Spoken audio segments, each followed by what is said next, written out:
the Writing Community Chat Show Advent Christmas Calendar.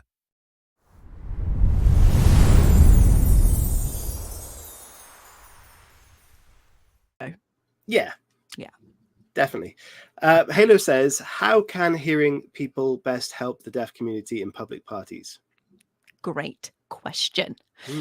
So last night I went to the premiere of Dungeons and Dragons, and there was a subtitled screening, which was lovely. But we were all put in a separate room. So all the deaf people were put in a separate cinema screening. So, and it's a difficult one because I love it when people try and like make an effort, and we love that. And they tried to include us by having a subtitle screening and having BSL interpreters on the red carpet, which is great. But then they also like put us away in our own little room away from everyone else. So what I would say is always try, but also speak to deaf people about what they want or what would make them feel included or what would help them. And I think that is so important, because if they'd asked me, it doesn't have to be me, it could be anyone, but I would have been like, maybe don't put us in a room by ourselves, because it's a bit like, keep them away from the hearing people. I did see this on your Twitter earlier on, because you tweeted it, and I did straight away think, well, it's kind of offensive even for me, who's not a deaf hearing person, because it is completely separating someone from the general community as if it is an issue, but it's not. They should accommodate them together somehow.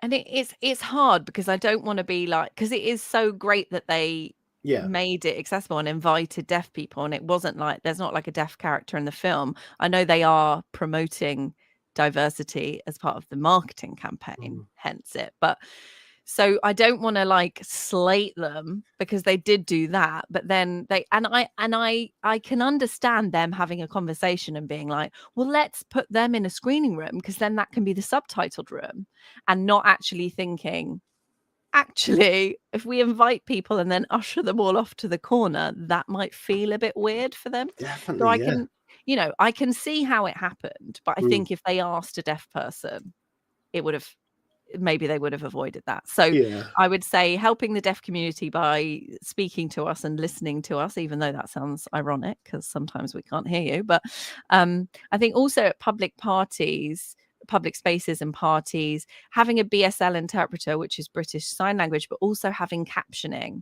because not all deaf people use British Sign Language as their first language.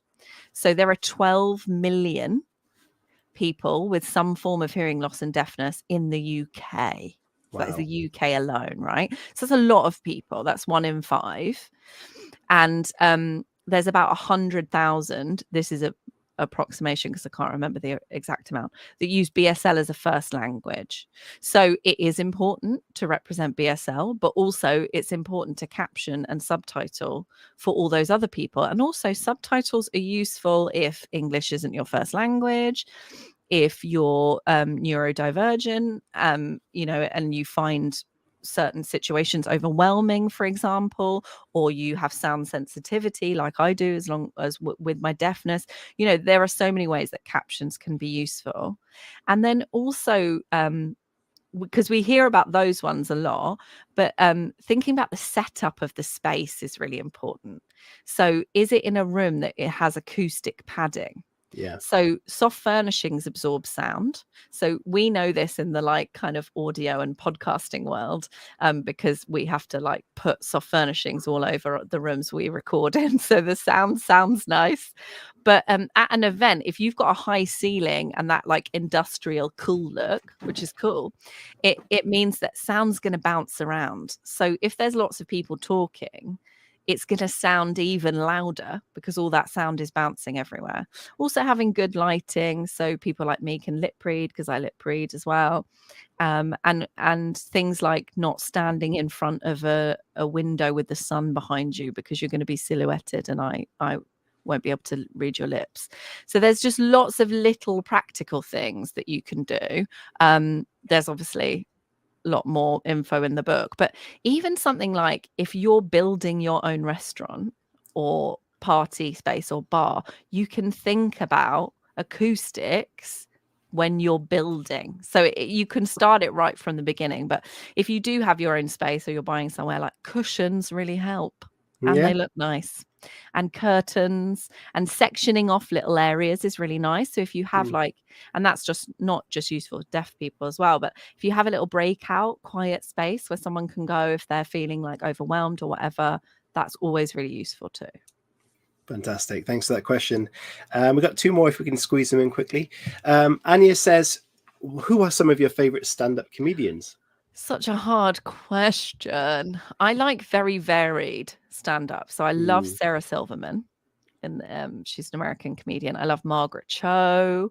I also like some of our UK comedians like Sarah Pascoe, Felicity Ward. I also used to love Lee Evans, like the physicality and everything. Stephen Fry, who isn't really a stand-up comedian, but I love that he can take facts and make them accessible and funny, and like that's always what I try to do in my shows about science and stuff. And then like, you know, Blackadder and all that, and obviously a bit of like Rick Mayall and Bottom because of my love of scatological humor. So a real varied mix there. But Rick Mayall actually he did the speech at my graduation from Exeter, and I was wearing a leopard print dress under my graduation robes. Of course I was. And he like made a comment like, "Oh," and I was like, "Oh my God, Rick Mayall fancies me."